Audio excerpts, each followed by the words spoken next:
regression therapy, or where it occurs spontaneously, I might suggest a little experiment which adds a little excitement but has no real danger. If you have access to a little doll which you can remove the head from, you know, the dolls that children buy to play with, they're usually made out of rubber or plastic, but where you can remove the head. If it is somebody that you feel comfortable with, or it is a student perhaps that you want to demonstrate, but not with a patient with a critical issue, when they're in a regress state, take the head off the doll and just show them the doll. You will then find out whether you have a real regression or whether you don't. What occurs then will very clearly reveal to you that you have a regress state, or you do not have a regress state and you have a role-playing state. The two are totally different. But this is a very simple device, and you may be very surprised. I won't tell you what happens, but try it sometime. I would say in a situation, usually with a colleague or with a student or someone you can do it. There's nothing terrible that's going to happen, but it will be very revealing. Thank you. Di descrivere le proprie disfunzioni. Lui ha fatto riferimento al secondo sentiero.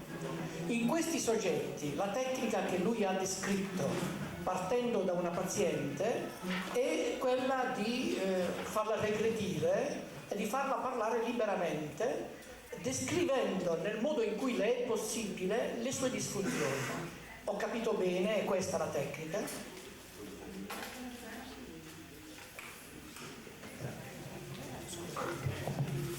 I did not get all of the translation, but I think I got enough of it. The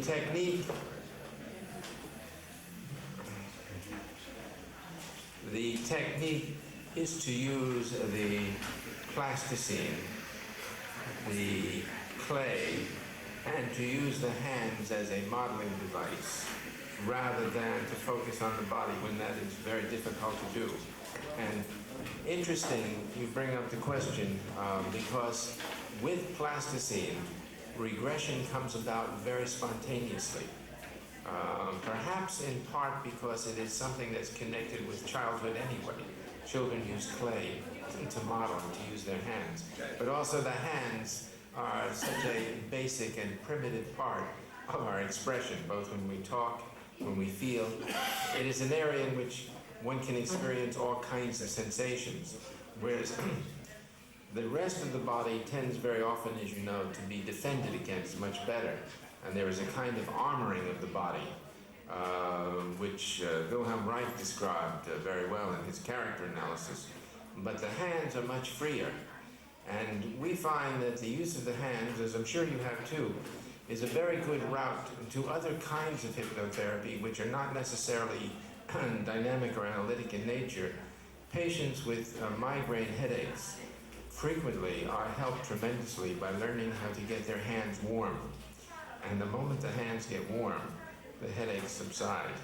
The hands are a good access point, probably the most accessible point in regard to your question, but the clay is very good.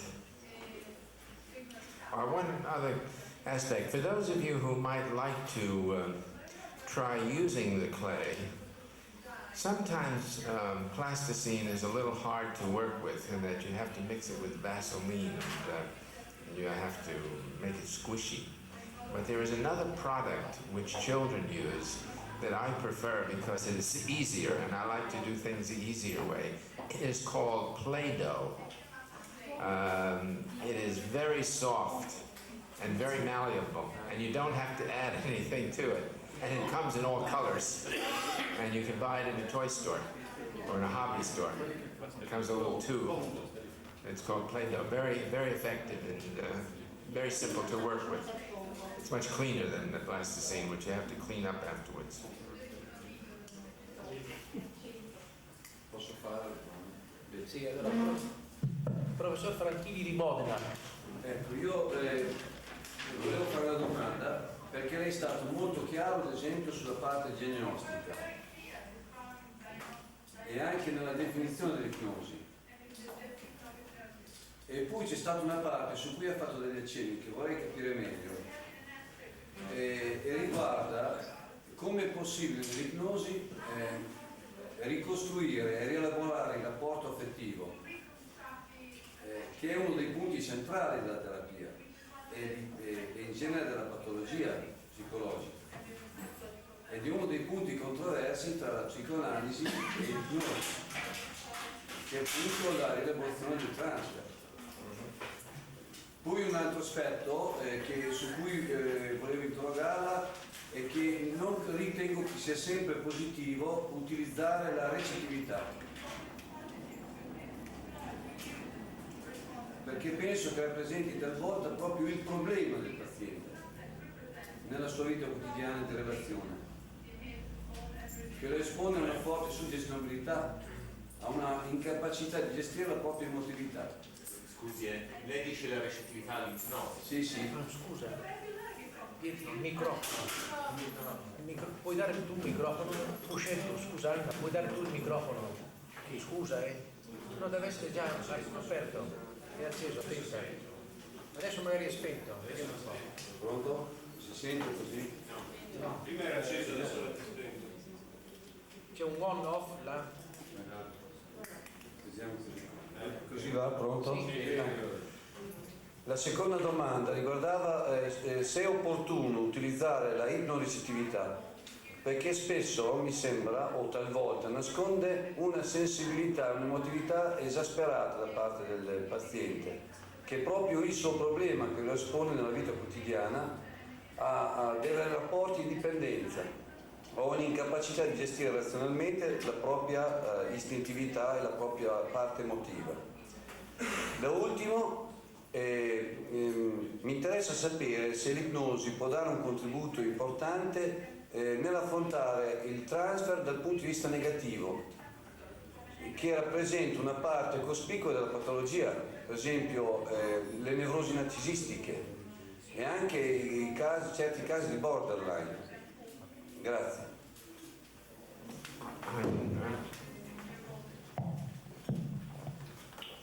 With regard to the issue of responsiveness, I would agree that a simple response formation might be meaningless. And just like, for example, in more traditional psychoanalytic therapy, many free associations are without much meaning, and one may go hour after hour with free associations before something important, before some meaningful associations begin to emerge. With the responsiveness in hypnosis, some of it may not be particularly pertinent, but one has to sort it out and allow more time. It does not always come about in the first or second session, and it may take considerable time before that material begins to form itself. It may be the second or third, but as you can understand, or as you heard, by the very nature of the response, by the nature of the experience, and more important, it is not the verbalization alone, although the verbalization contains the essence of what is being uncovered.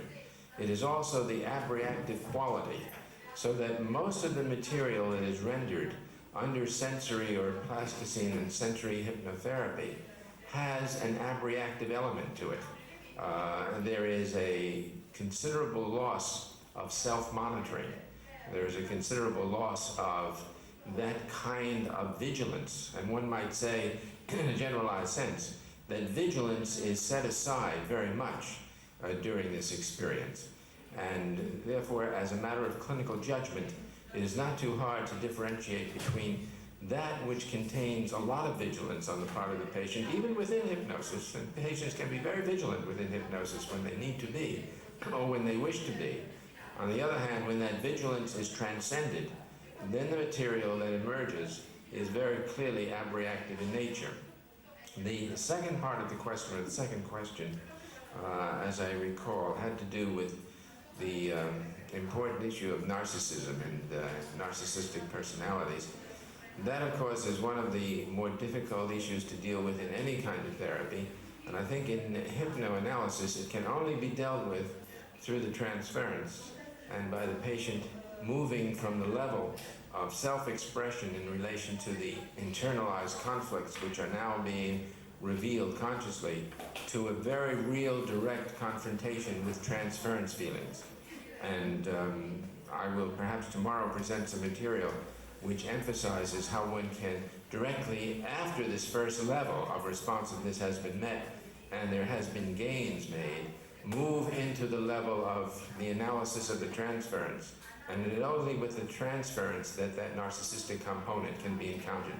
But it's a very good point. It's very difficult, and it takes considerable working through. It is the slowest part, I would say, of the treatment of most patients with this method, the narcissism.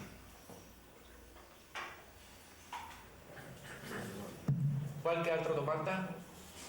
Allora, dottor Enzo Gabrici di Milano, primario psichiatra. Volevo ripeterla prima proprio, perché non l'ho sentita. La prima domanda. Avrei voglia di fare tante domande. Abbiamo sentito tante di quelle cose per cui... Ma intanto volevo che mi dicesse se ha saputo poi di quell'infermiera che si sentiva quella presenza dentro di sé che la costringeva come se fosse il diavolo. Cos'era poi? Se era il blocco dei suoi istinti, se era una... insomma, sapere se tutto quello. Poi ho sentito che lei qualche volta ha parlato del sé, mentre Marchesan parla solo del io soprattutto. Questo sé non è una parte anche del nostro psichico, cioè l'insieme di tutte queste parti profonde, eccetera. Poi due cose proprio pratiche. Parliamo un momento delle nevrosi d'ansia e delle nevrosi ossessive. Dunque, ci sono tanti casi che capitano a noi, come capitano a tutti gli altri, di persone che hanno avuto, per esempio, non so, uno svenimento e in quel momento hanno sentito battere il cuore, che sia, eccetera, eccetera, e che hanno legato questa cosa con la morte, con la paura di morire. Quindi, da questo trauma precedente avvengono tutti i condizionamenti successivi, vale a dire se uno ha avuto la forma mentre era al ristorante che mangiava la pasta asciutta, quando mangia la pasta asciutta sente o ha paura di avere la crisi, oppure se c'è un'emozione di paura di avere la crisi si ha la crisi, oppure se c'è un'ansia di attesa, l'ansia è già un fenomeno emotivo per cui ve la crisi. Allora non si può supporre che questi traumi, che sono poi traumi fasulli, perché uno non è che se sviene muore, ma questi traumi abbiano lasciato una traccia proprio dentro, biochimica, biologica, qualche cosa, come se fosse un circuito aberrante che entra in risonanza, diciamo, tutte le volte che avviene un condizionamento. L'altra domanda che volevo fare è se mi può dire qualche cosa su quelle nevrosi così difficili da trattare, che sono le nevrosi ossessive.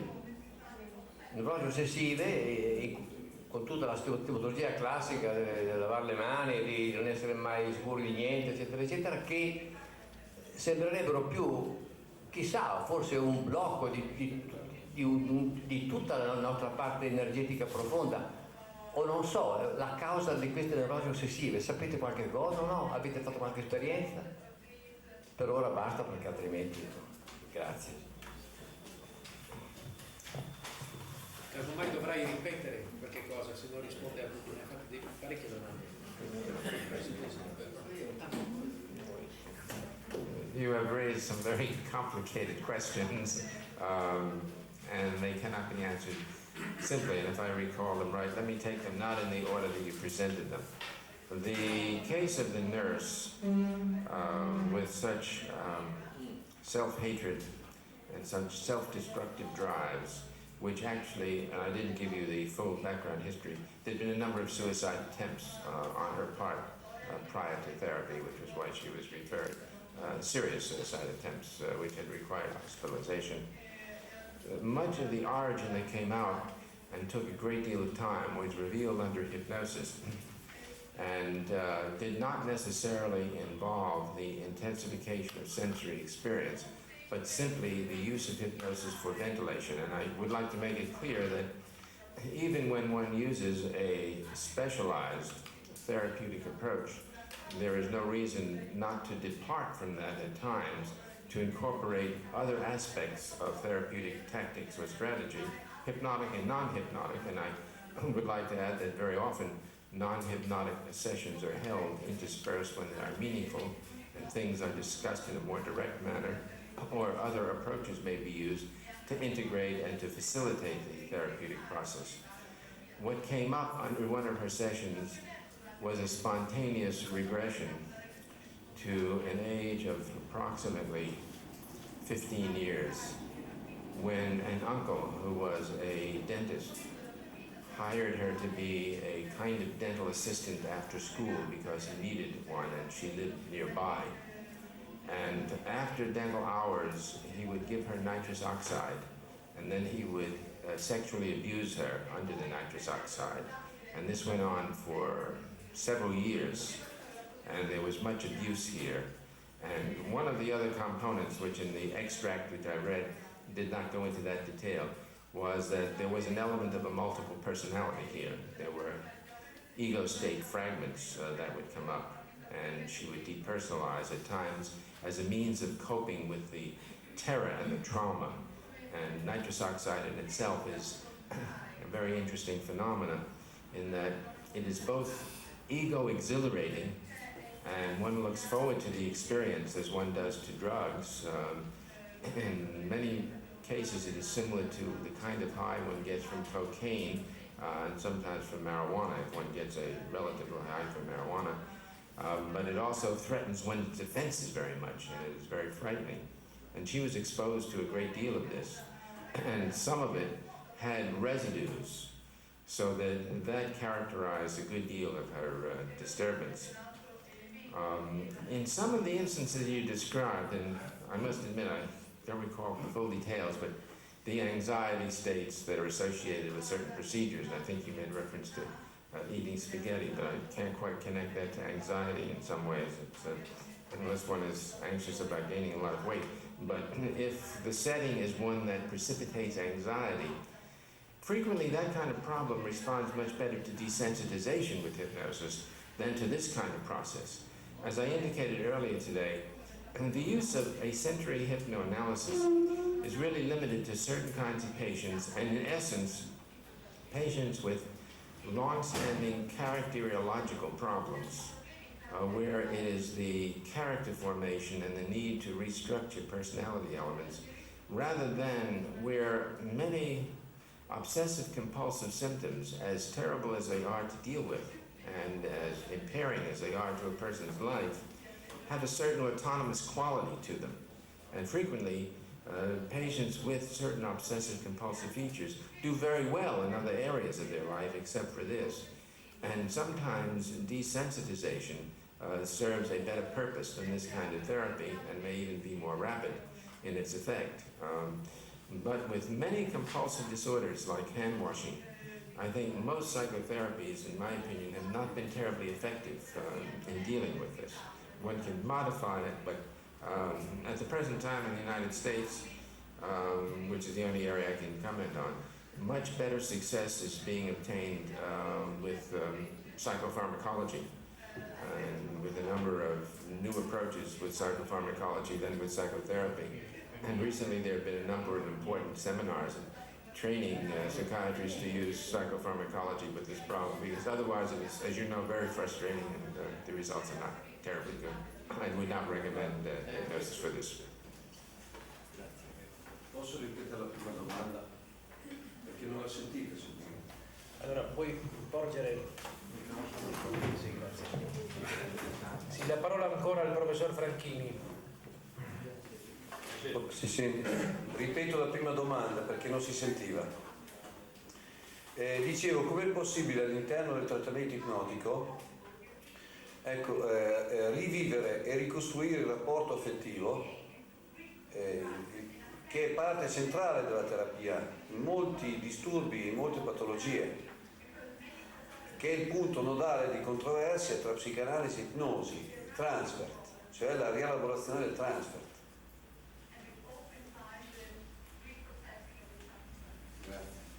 Of the transference, I think. Is that what you meant? Yeah. I think the reconstructive aspects in psychotherapy with hypnosis, whether it be this type or whether it be a more traditional type of hypnoanalysis such as Wahlberg and Schneck have described in considerable detail, involves dealing with the very same issues that one would in psychoanalysis without hypnosis, and that is dealing with the Oedipal and Oedipal-like conflicts that have given rise to both the character structure and to the personality dynamics. The advantage that hypnosis may have, and I emphasize the may because it does not always lend itself to a shortening in these instances, is that it helps the patient gain access to the meaning of that. And I would like to answer your question in a different way, and I can do that if you don't mind my deferring until tomorrow. I have a tape of a patient with that kind of narcissistic problem in which the Oedipal issues were paramount and which required lengthy personality reconstruction in his therapy. And this abreaction, which takes place for several hours, of which I have 2 tapes, we won't play them for that long, I think better answers the question. But in essence, it has to be dealt with at the very same level that it occurs and that you would deal with it in non-hypnotherapeutic approaches.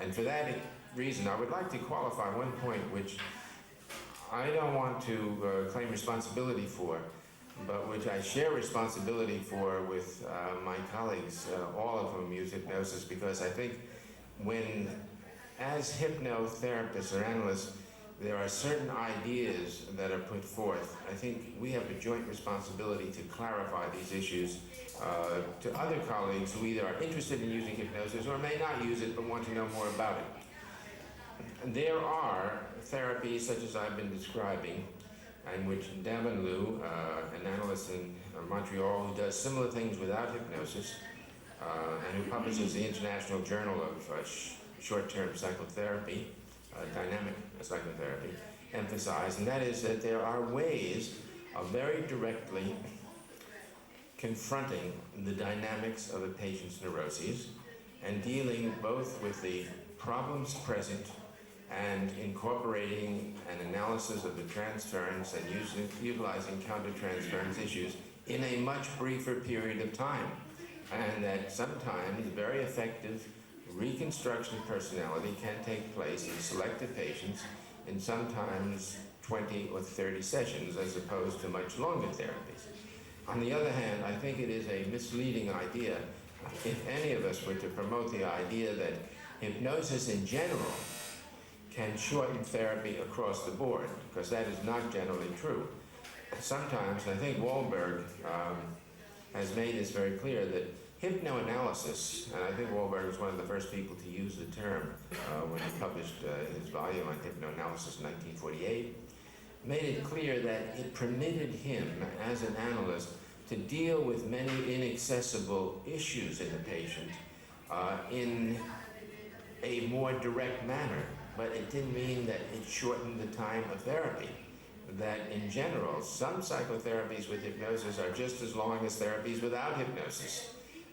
The only thing is, it may make it more accessible. It may make certain elements more accessible. Some of the strategies may be more amenable to that patient's personality dynamics.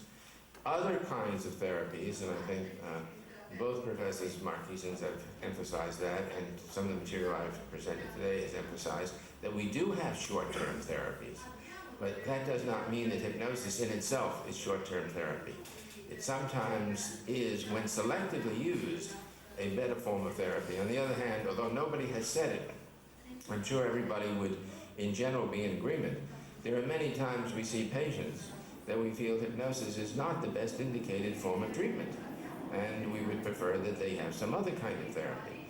And the contraindications to the use of hypnosis are not that intense or that great, but they certainly do exist.